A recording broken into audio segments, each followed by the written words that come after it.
Hi hello കൂട്ടുകാരെ, എല്ലാവർക്കും good morning. നിങ്ങൾ എൻ്റെ ചാനൽ കണ്ട ശേഷം സബ്സ്ക്രൈബ് ചെയ്യണം. ആരും സബ്സ്ക്രൈബ് ചെയ്യുന്നില്ല. നിങ്ങളെല്ലാവരും സബ്സ്ക്രൈബ് ചെയ്യുക. ഞാൻ ഇന്ന് പറയാൻ വന്ന ടിപ്സ് എന്താണെന്ന് പറഞ്ഞാൽ, മുഖത്ത് മൃദുത്വം ലഭിക്കാൻ വേണ്ടിയിട്ട് നമുക്കിടാൻ പറ്റുന്ന പാക്കുകളാണ്.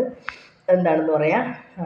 കുറച്ച് വെള്ളം എടുത്ത ശേഷം ഒന്നോ രണ്ടോ ക്യാരറ്റ് വേവിച്ചെടുക്കുക. അതിനെ പേസ്റ്റ് രൂപത്തിലാക്കിയ ശേഷം അത് മുഖത്ത് പേസ്റ്റ് പരുവത്തിലാക്കി മുഖത്ത് അപ്ലൈ ചെയ്ത് കൊടുക്കുക. നല്ലൊരു ടിപ്സാണ്. ഇനി മറ്റൊരു ടിപ്സ് പറഞ്ഞു തരാം എന്താണെന്ന്. അതായത് കുറച്ച് പനിനീരെടുത്ത ശേഷം അതിൽ ചന്ദനം ചാലിച്ച് മുഖത്ത് പുരട്ടുക. ചന്ദനം ചാലിച്ച് മുഖത്ത് പുരട്ടുമ്പോൾ മുഖത്ത് നല്ല സൗന്ദര്യവും തിളക്കവും എല്ലാം ലഭിക്കും.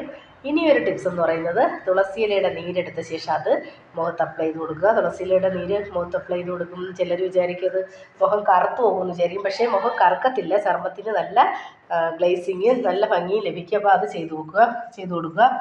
ഇനിയൊരു ടിപ്സ് എന്ന് പറഞ്ഞാൽ, തക്കാളി പേസ്റ്റ് രൂപത്തിലാക്കിയ ശേഷം അതിൻ്റെ പൾപ്പും അതിൻ്റെ നീരും എല്ലാം തന്നെ എടുത്ത ശേഷം നല്ലതുപോലെ ഉടച്ചെടുത്ത ശേഷം അതിൽ റൊട്ടിപ്പൊടി ചേർത്ത് മിക്സ് ചെയ്ത ശേഷം അത് മുഖത്ത് അപ്ലൈ ചെയ്ത് കൊടുക്കുക.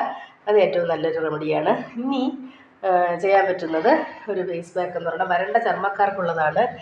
മുട്ടയുടെ മഞ്ഞ നന്നായിട്ട് ഒന്ന് ഉടച്ചെടുത്ത ശേഷം അത് മുഖത്ത് പതപ്പിച്ച് തേച്ച് കൊടുത്താൽ നല്ലതാണ്. അത് വരണ്ട ചർമ്മക്കാർക്കെല്ലാം നല്ലൊരു ഫേസ് മാസ്കാണ്. ഇനിയുള്ള ഒരു ഫേസ് മാസ്ക് എന്ന് പറയുന്നത്, പഴുത്ത പപ്പായ, അതായത് എണ്ണമയമുള്ള ഓയിലി സ്കിന്നുകാർക്ക് വേണ്ടിയിട്ടുള്ളൊരു ടിപ്സാണ്. പഴുത്ത പപ്പായ എടുത്ത ശേഷം അത് നന്നായി ഉടച്ച് പേസ്റ്റ് രൂപത്തിലാക്കി മുഖത്ത് പുരട്ടി കൊടുക്കുക. അപ്പോൾ ഇത്രയും ടിപ്സാണ് പറയാൻ വന്നത്. എനിക്ക് പനിയായിട്ട് കിടന്നിട്ടാണ് ഞാൻ എണീറ്റ് ടിപ്സ് പറയാൻ വന്നത്. എന്തായാലും ടിപ്സ് ഇടയ്ക്ക് മുടക്കണ്ടെന്ന് വെച്ചിട്ട് വന്നതാണ്. ഇനി നമുക്ക് പറയാൻ പറ്റുന്ന ഒരു ടിപ്സ് എന്ന് പറയുന്നത്, ശരീരം തുടുക്കാൻ വേണ്ടിയിട്ടുള്ളൊരു ടിപ്സാണ്. അതിനെന്ത് ചെയ്യാമെന്നുള്ള ഒരു ടിപ്സാണ്.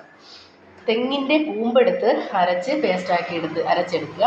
അതിൽ നെയ്യും അരിപ്പൊടിയും ചേർത്തിട്ട് ഏലക്കാപ്പൊടിയും ചേർത്ത് നല്ലതുപോലെ മിക്സ് ചെയ്ത ശേഷം കരിപ്പട്ടി ചെത്തി അതിലേക്ക് ഇടുക. കരിപ്പട്ടി ചെത്തിയിട്ടില്ലെങ്കിൽ കരിപ്പട്ടിയിൽ എന്തെങ്കിലും കരിപ്പട്ടിയിൽ അധികം കല്ലും മണ്ണൊന്നും കാണത്തില്ല. എന്നാലും അത് ചിലപ്പോൾ ചില കരിപ്പട്ടിയിൽ അങ്ങനെ കാണും. അപ്പോൾ അതിനെ വെള്ളത്തിൽ തിളപ്പിച്ചൊഴിച്ചാലും മതി.